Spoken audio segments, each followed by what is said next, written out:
The first time my CEO touched my hand, it wasn't in an office or during a celebration. It was in a neighborhood supermarket, under harsh fluorescent lights, right next to a stack of oranges. People walked past us with carts, not paying attention. She didn't grab me. She simply stopped me, took my wrist and said quietly, "Be my boyfriend for 60 minutes, or you're fired." I didn't laugh. I didn't answer.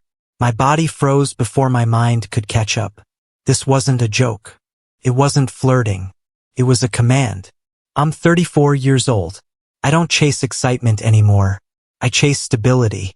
2 years earlier, my marriage ended, and everything fell apart at once. The house went first, then most of my savings. What stayed were court payments, quiet evenings, and the responsibility of being reliable for my son. By the time I got my job at Hartwell and Company, I wasn't dreaming of success. I was praying for normal, a steady paycheck, health insurance, a job I couldn't afford to lose.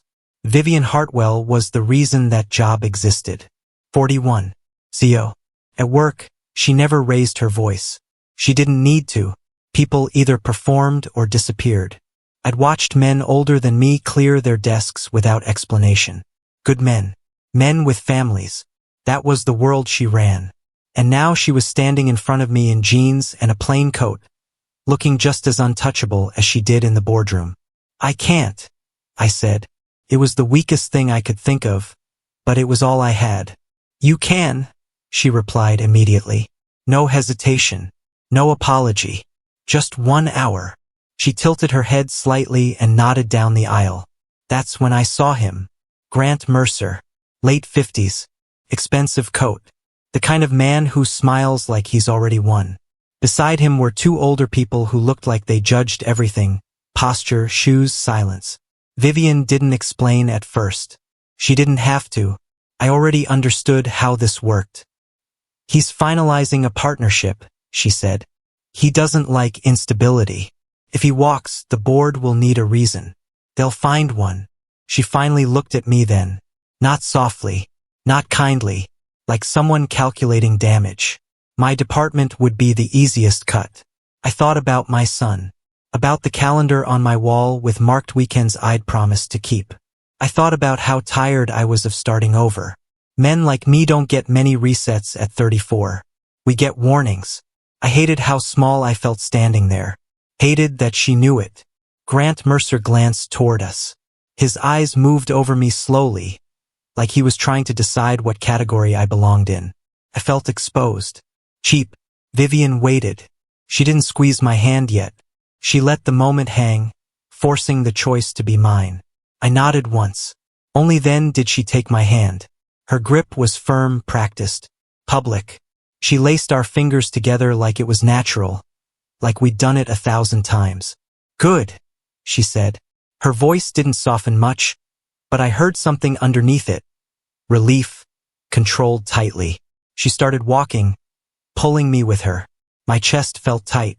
I could already imagine the rumors if someone from work saw us. I'd rebuilt my life by staying invisible. Now I was being displayed. As we reached the end of the aisle, she leaned closer without looking at me. "You don't have to like me," she said. "Just don't make me look desperate." That word stayed with me. Grant Mercer turned fully toward us. His smile widened, slow and knowing. Vivian lifted her chin. Her thumb brushed my knuckle once. Not affectionate, just a signal. Play along. I took a breath, smelled citrus, and forced my shoulders back. 1 hour, I told myself. Just survive the hour. "Smile," she murmured. "Like you belong here." I did, or at least I tried. "Okay, Jacob." The moment we stopped in front of Grant Mercer, I understood something important. This wasn't about pretending to be her boyfriend. This was about not letting anyone see who I really was. Grant looked at Vivian first, slowly, with interest. Then his eyes slid to me. They paused there a second longer than necessary, like he was deciding whether I deserved to exist in the same frame. His smile didn't change, but it sharpened. "Vivian," he said, stretching her name. "You didn't mention company." She didn't let go of my hand. "Grant, this is Jacob. Nothing else. No title. No explanation. Just my name. Grant's gaze dropped to our joined hands, then back to my face. Jacob, he repeated. That's refreshing. He chuckled softly, as if we were sharing a private joke. And what do you do, Jacob? The question was polite. The tone wasn't. I opened my mouth, then stopped. I knew this game. If I said my actual position, I'd become a detail. Something small. Disposable. Vivian answered for me. He works with me, she said. Closely. Grant nodded, satisfied, as if that confirmed exactly what he already thought. Of course he does. The older couple beside him watched everything in silence. The woman smiled at me the way people smile at waiters they don't intend to remember. The man adjusted his glasses and said nothing at all. Vivian squeezed my hand once. A warning. Stay quiet. As we walked together toward the checkout, Grant fell into step on Vivian's other side, effectively boxing me in. He asked her questions about projections, risk, optics. He talked numbers like they were chess pieces. I listened, nodding when it felt expected, feeling my face heat up every time he glanced my way. At one point, he leaned in toward her and said, "It's good to see you settled." Settled. I felt my stomach tighten. Vivian didn't react. She smiled politely, the smile she used in board meetings when someone thought they'd won. "Life is full of surprises," she replied. Grant's eyes flicked to me again. This time he smiled directly at me. "Some people are," he said. It wasn't friendly. It was territorial. We stopped near the dairy section while Vivian pretended to examine labels. Grant lowered his voice just enough to feel intimate. "You know," he said, "I always thought someone like you would prefer discretion." Vivian met his eyes. "I prefer honesty." He laughed quietly. "That's one way to describe it." I stood there, holding her hand, feeling like an object placed carefully in the shot. I wasn't angry yet. I was embarrassed. Embarrassed by how easily I'd been positioned. By how natural it felt for men like Grant to look through me. A store employee passed us, glanced at our hands, then looked away. My chest tightened. Anyone from work could see this. Anyone. The thought made me want to pull free, step back into my small, invisible life. Vivian leaned closer to me, still facing the milk. "Don't flinch," she said quietly. "He feeds on it." I wanted to ask her when this became my responsibility. We reached the checkout. Grant shook Vivian's hand, lingering just a moment too long. "Dinner tomorrow," he said. "We'll talk terms." He nodded at me again, a final assessment, then walked away. Only when he was gone did Vivian exhale. She didn't let go of my hand right away. For a second, neither of us spoke. The cashier scanned our items, uninterested, bored. To her, we were just another couple. Vivian finally released me and straightened. "You did fine," she said. "Fine." I wanted to tell her how exposed I felt. How small. How that man had stripped me down without raising his voice. Instead, I said nothing. As we walked toward the exit, she slowed. "I know this isn't fair," she said. "Not an apology. A statement. But if this deal closes, your department stays intact." There it was. The trade. I stopped walking. She turned back, surprised. For the first time since she grabbed my wrist, I saw uncertainty flicker across her face. "I didn't agree to be collateral," I said. Her jaw tightened. "You agreed to help." I looked at her. Really looked. At the control. The fear underneath it. At how used she was to moving people where she needed them. And I realized something else. Something that scared me more than Grant Mercer ever could. This wasn't a game to her. And I wasn't just pretending anymore. Monday morning, the office felt different the second I walked in. Not louder. Not colder. Just sharper. People didn't avoid me, but they didn't meet my eyes either. Conversations stopped a beat too late. I caught my reflection in the glass wall of the conference room and barely recognized myself. Same jacket. Same posture. But something about me had shifted. Like I'd stepped out of my place and everyone could sense it. At 10 sharp, Vivian called for an all-hands meeting. That alone wasn't unusual. What was unusual was the agenda slide waiting on the screen when we filed in. strategic realignment, leadership alignment, external partnerships. Grant Mercer sat in the front row. He didn't look at me at first. He didn't need to. Vivian entered last. Perfect as always. Calm. Controlled. Her eyes passed over the room without pausing on me. Not even a flicker. If I hadn't stood next to her 2 days earlier, fingers laced, I would have sworn I was invisible. She started speaking. Her voice was steady, professional, distant. She thanked Grant publicly. Talked about vision, stability, optics. That word again. Optics. Then she said my name. Jacob, she said without looking at me. Please stand. Every head turned. I stood because sitting felt worse. She adjusted her glasses and finally met my eyes. There was nothing there. No recognition. No hesitation. Just distance. Jacob has been a valued contributor, she said. However, due to recent concerns about judgment and boundaries, he'll be transitioning out of his role effective immediately. The room went silent. I didn't breathe. Couldn't. My ears rang, like after a blow you don't see coming. Recent concerns. Boundaries. Grant Mercer smiled. Not wide. Not openly. Just enough for me to see it. Vivian kept talking. This decision aligns with the direction we're taking as a company. We appreciate Jacob's service and wish him the best. Service. Like I'd been furniture. I waited for something. A pause. A clarification. Anything that said this wasn't what it sounded like. Nothing came. Someone behind me shifted uncomfortably. Another person looked down at their notes like they were suddenly very interesting. I did something I shouldn't have done. I spoke. With all due respect, I said, my voice louder than I intended. You asked me. Vivian cut me off. This isn't the time, she said sharply. That was it. That was the betrayal. Not the firing. Not the lies. The way she shut me down like I was an inconvenience. Not a human being who had done exactly what she asked. Grant turned slightly in his seat and looked back at me. His expression was polite, almost kind. Jacob, he said, as if helping me save face. Sometimes enthusiasm gets mistaken for entitlement. A few people nodded. Just once. Enough. I felt heat crawl up my neck. My hands shook. I clenched them to stop it. Vivian didn't look at me again. The meeting moved on. I sat down because standing would have meant falling. Afterward, no one approached me. Not a handshake. Not a quiet apology. HR emailed me before I even reached my desk. Security walked me out. In the elevator, the silence was unbearable. When the doors opened in the lobby, Vivian stood there. Alone. For a second, I thought she might say something. Explain. Soften it. She didn't. This was necessary, she said quietly. Grant made it clear. I laughed once. Couldn't help it.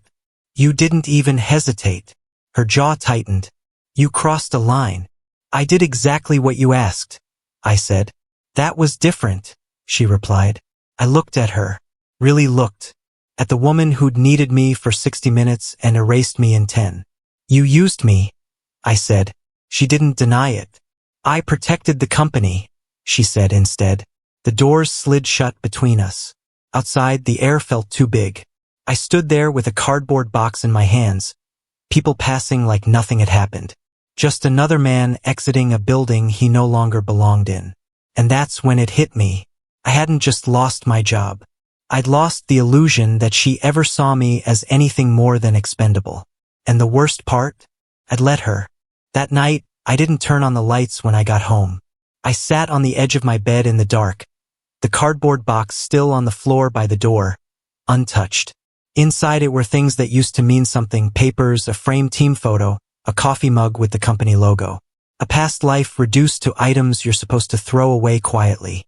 My phone buzzed twice. I didn't look. I already knew who it was. When your life collapses, there's a moment where anger feels useful. It gives you heat, motion, noise. I didn't have that. What I had was something heavier: clarity. The kind that shows up after you've been stripped down in public and there's nothing left to defend. I showered, slowly. Let the water run until it went lukewarm. I watched the steam fog the mirror and thought about the last time someone had spoken my name without needing something from me. It had been a while. The phone buzzed again. Then again. I sat back on the bed and finally picked it up. Vivian. No message. Just missed calls. I could have answered. Part of me wanted to. Not because I needed closure, but because I wanted her to see what she'd done. To hear it in her voice. To watch her search for words the way I had searched for dignity in that conference room. Instead, I put the phone face down. That was the first decision I made that day that was fully mine. An hour later, there was a knock at the door. I didn't move. Another knock. Softer this time. Careful. Like someone asking permission they weren't used to needing. Jacob, she said through the door. My name sounded different when she said it now. Smaller. Less controlled. I know you're inside. I stood, walked to the door, and rested my forehead against it. Would between us. Distance I finally understood the value of. I won't stay long, she said. I need to talk. I smiled despite myself. You didn't need to talk this morning, I said. Silence. Then, that was different. No, I replied. That was honest. I opened the door, but I didn't step back. She stood there without makeup, her hair loose, coat unbuttoned like she'd rushed out without deciding who she was supposed to be. For the first time since I'd known her, she looked unsure. Not weak. Uncertain. I didn't want it to happen that way, she said. But it did. She nodded once. Grant gave me terms. Ultimatums. I know how those work, I said. Her eyes flicked up. I didn't think he'd make me choose like that. I held the door frame. Steady. You didn't choose. You calculated. That landed. She inhaled slowly. I protected what I built. And I paid for it. She looked down. That was new. I'm not here to fix this, she said. I needed you to know I didn't see you as expendable. I waited. She didn't add anything. That's the problem, I said quietly. You didn't have to say it. You proved it. Her shoulders sank a fraction. What do you want from me? The question hung there, heavy with power she was used to giving away. I thought about my son. About explaining failure without bitterness. About the man I didn't want to become, resentful, begging for acknowledgement from someone who had already moved on. I don't want anything, I said. That's the point. She blinked. Nothing. No apologies. No explanations. No promises. She searched my face. Then why did you open the door? I met her eyes. Because I needed to say goodbye without hating you. Something softened in her expression. Pain maybe. Or respect. She nodded. I'm sorry. This time I believed her. But I still didn't invite her in. She stepped back. Hesitated. Then turned and walked away down the hallway, her heels quieter than usual. I closed the door. The apartment felt the same as before, small, imperfect, honest. I looked at the box on the floor and picked it up, carried it to the kitchen and set it beside the trash. Then I stopped. I took out the photo, folded it once, put it in a drawer. Some things don't belong in the trash. They belong in the past. That night, I slept without setting an alarm. I had no job in the morning, no plan, no guarantees. But for the first time in a long while, I knew exactly who I was. And that was enough. 3 weeks passed without her name on my phone. That alone told me something had changed. I didn't find a new job right away. I didn't rush. I woke up early out of habit, then realized I didn't need to. I made breakfast for my son when he stayed over, walked him to school, listened more than I talked. I told him the truth in pieces he could carry, that sometimes adults make choices that cost them, and sometimes walking away is the only way to stay whole. At night, when the apartment got quiet, I thought about Vivian. Not with anger anymore. Not even with regret. More like you think about a road you didn't take. Not because it was wrong, but because it wasn't yours. Then one afternoon, my phone rang. Unknown number. I almost didn't answer. Jacob, she said. Her voice was steady. Familiar. But there was no authority in it now. No leverage. I won't keep you, she said. I just wanted to tell you something in person. If you're willing. I hesitated, then gave her a time and a place. A cafe near the river. Neutral ground. She was already there when I arrived. No suit. No entourage.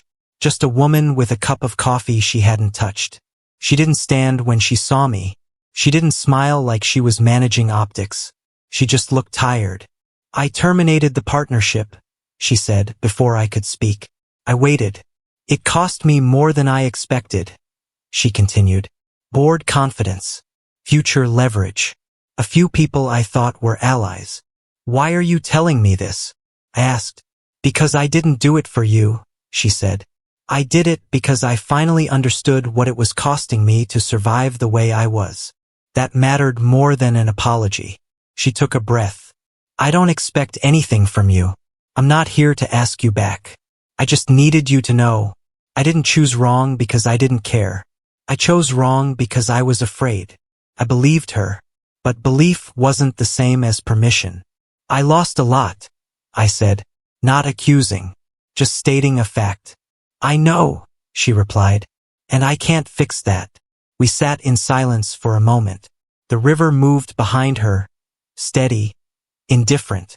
I'm not the man you met in that supermarket anymore, I said finally. I know, she said. That's why I'm here. She looked at me then, not like a CEO evaluating risk, and not like a woman asking for rescue. Like someone offering a truth and accepting whatever answer came with it. I don't want to own you, she said, and I don't want to be protected from consequences anymore. If there's anything between us, it has to be honest. Equal. Or not at all. I considered that. For the first time, the power wasn't tilted. Not toward her. Not toward me. I can't promise you a future, I said. I don't even know what mine looks like yet. She nodded. Neither do I. We didn't touch. We didn't rush. We didn't pretend this was destiny. We finished our coffee and stood. Outside, the air was cool. Real. I'm not asking you to start over, she said. Just don't disappear. I looked at her, really looked. At the woman she was becoming. At the man I had already become. I won't, I said. But I won't chase either. She smiled. Not relieved. Not triumphant. Just honest. That's fair. We walked in opposite directions for a few steps. Then both stopped. Not because we needed to. Because we wanted to. She turned first. Dinner, she said. Sometime. No pressure. I considered it. Then nodded once. Call me, I said. That night I went home alone. I made dinner. I set an alarm for the morning. Nothing in my life was fixed. But nothing felt owned anymore either. And for the first time, love didn't feel like a transaction. Felt like a choice. One I was finally free to make.